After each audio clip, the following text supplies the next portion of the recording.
Takže vítejte u nového videa. Dneska se tu podíváme na novou Rival Season 3, která vyšla dneska, protože vyšla asi ve 3 ráno a my si ji dneska ráno zahrajeme. Jak se podíváme, je teďka 10:30, takže my si jdeme zahrát tuhle sezonu a hnedka se podíváme, co přijde například za nové zbraně. Přidali vůbec nějakou novou zbraň? Spear? What the fuck? OK. A poslední tady máme Grappler. What? OK, počkej, tak to, cože? What? Grappler? Wait, what? Co to? Co, počkej, kolik to dává den? Co? Cože? What? A jdeš? 50.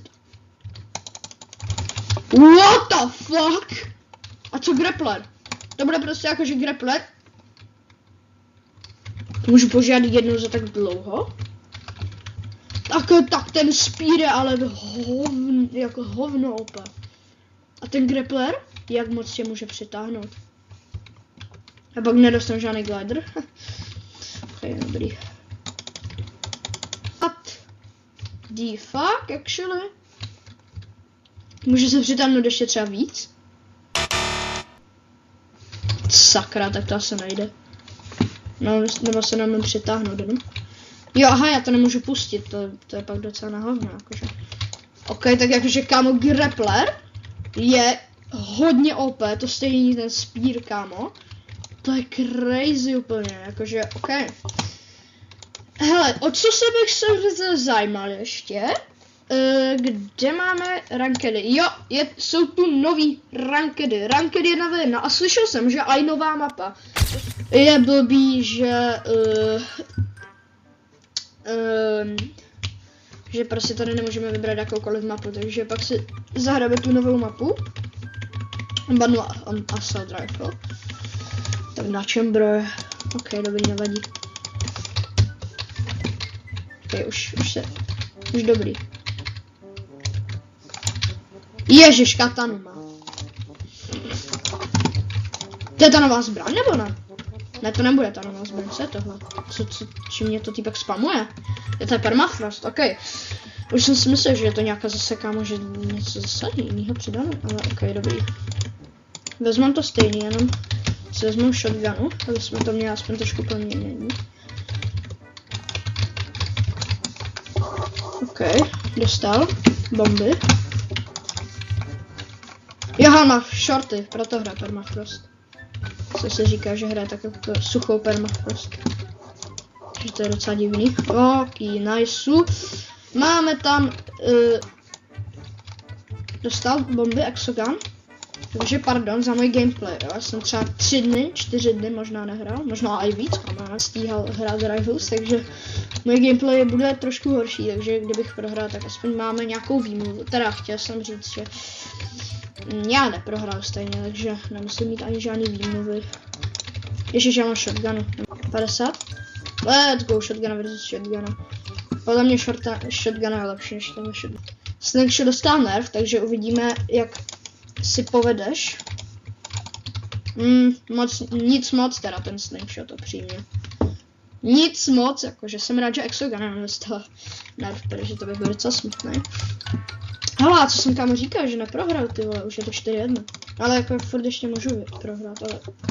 je to tady, freeze. To! 7 HP, já se poseru, 7 HP, kámo, on má největší štěstí. OK, 7 HP. OK. V pohodičce, takzvaně. Nevadí však, v klidu. Naprosto v klidu. Já jsem naprosto v klidu.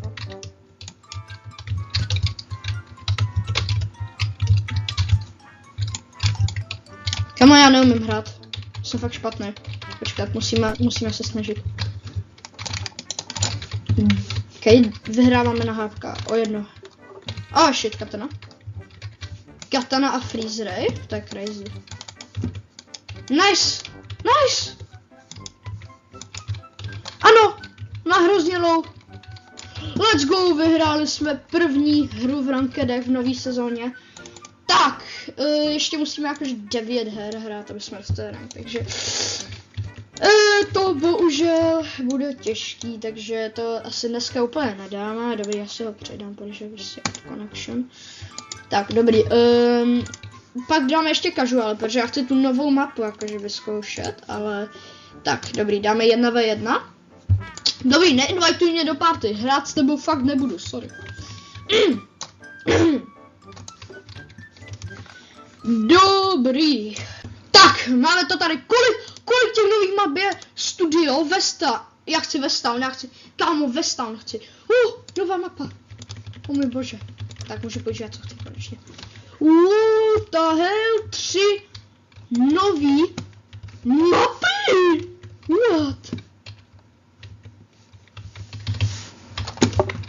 To je crazy, 3 kámo. 3 nový mapy, kámo, what? Tak to je crazy.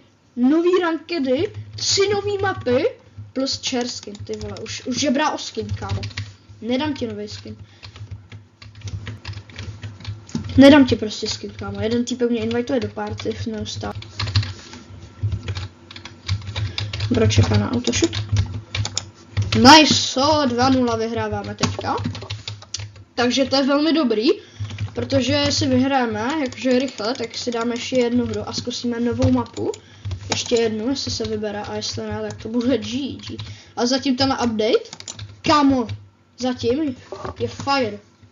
Jakože brutálně fire. Dobrý, divím se, že nezačal používat katanu, protože jakože nechci si nějak jako povyšovat, ale za mě docela můj aim není úplně nejhorší. Někdy, kámo, trefím úplně, já jsem nekonzistentní a někdy mám úplně nejlepší aim a někdy netrefím, kámo, nic. A teďka, kámo, po ránu, dobrý, já prostě nevím, já mám takový shaky aim. Nice, let's go, anonyme, 3-0. Dobrý, hele. Kámo, zatím se mi hodně líbí ten update, já fakt jakože nebudu ani trochu lhát. Ok, takže tady, ok, dobře, dobrý, víme to. Ale tohle ta mapa je taky hodně dobrá, kámo, oni navařili docela, kámo. Hodně navařili. Stop? Už mi funguje autoshoot. Asi už si zapl autoshoot, takže GG, nevadí, ale my to ještě nějak otočíme, nebo teda otočíme. My to ještě nějak zvládneme, takže je dobrý. Tak, kde jsou všichni? Kde je typek? More, kde jsi? Je tady, čau. Z high groundu. Boom, let's go, kam. Tak tahle mapa se mi hodně líbí. To možná bude moje oblíbená mapa, protože tohle je hodně fast pace, jako arena je taky fast pace.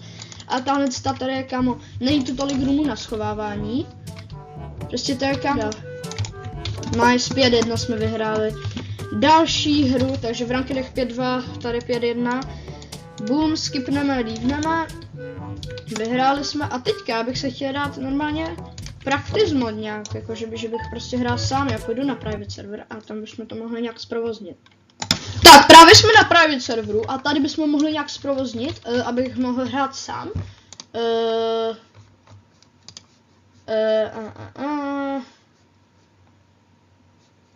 Play solo, tady, play solo, dali jsme to tady.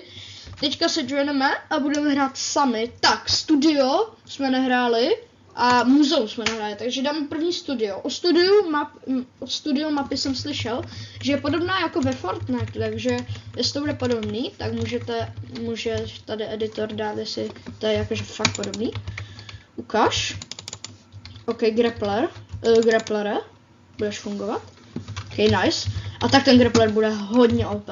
Hej, jestli na tohle video dáte 5 lajků, tak si koupím pas a koupím si grappler.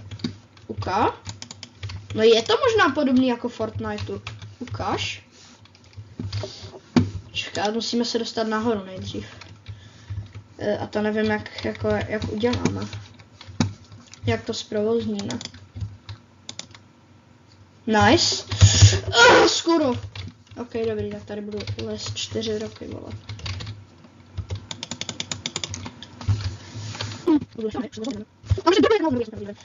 Prosím, a to funguje. Ok.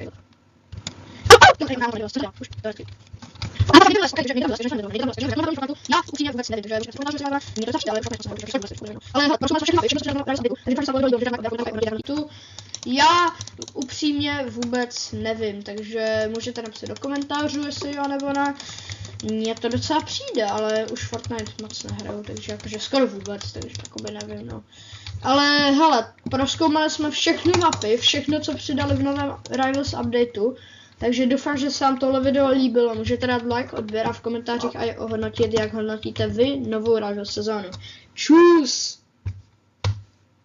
I can do this all day like it ain't nothing.